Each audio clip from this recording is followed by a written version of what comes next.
Hello बच्चों, let's read the question. Question कह रहे हैं कि इनमें से कौन सी ऑक्साइड आपकी रिड्यूसिंग एजेंट की तरह एक्ट नहीं कर सकती है, ये आपको बताना है। आपके पास यहाँ पर क्या है, चार ऑप्शन है, इनमें से कोई आपका एक करेक्ट आंसर होगा। तो सबसे पहले हमें इस क्वेश्चन का की कॉन्सेप्ट समझना होगा। की कॉन्सेप्ट लाई करेगा कि हमें ये पता होना चाहिए कि what is your reducing agent. देखो, जैसा कि नाम से ही समझ में आ रहा है, ये एजेंट है आपका किसका, रिड्यूसिंग, मतलब रिडक्शन कॉज करने का। होता क्या है कि एक रिड्यूसिंग एजेंट जो होता है ये कॉजेज रिडक्शन, रिडक्शन ये कॉज करता है अदर स्पीशीज का, बट इटसेल्फ ये क्या होता है आपका, अंडरगो करता है ऑक्सीडेशन, राइट। इटसेल्फ ये आपका अंडरगो करेगा ऑक्सीडेशन, बट दूसरों का कॉज करेगा रिडक्शन। यहाँ पर मेरे पास क्या है, आपके पास क्या है, NO है, N2O है और NO2 है और N2O5। Before we begin with the solution, हमें एक चीज समझनी होगी।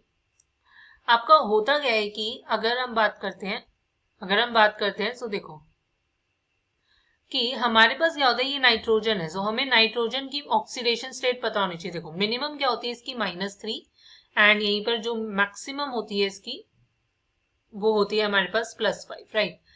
अगर ये क्या है, देखो, अगर इसकी ऑक्सीडेशन स्टेट इसके बीच में है, अगर +5 से कम है तो वो मिनिमम में जा सकता है, क्योंकि एक रिड्यूसिंग एजेंट वो है जो रिडक्शन कॉज करेगा, खुद का क्या होगा, ऑक्सीडेशन। ऑक्सीडेशन मतलब increase in oxidation state, right.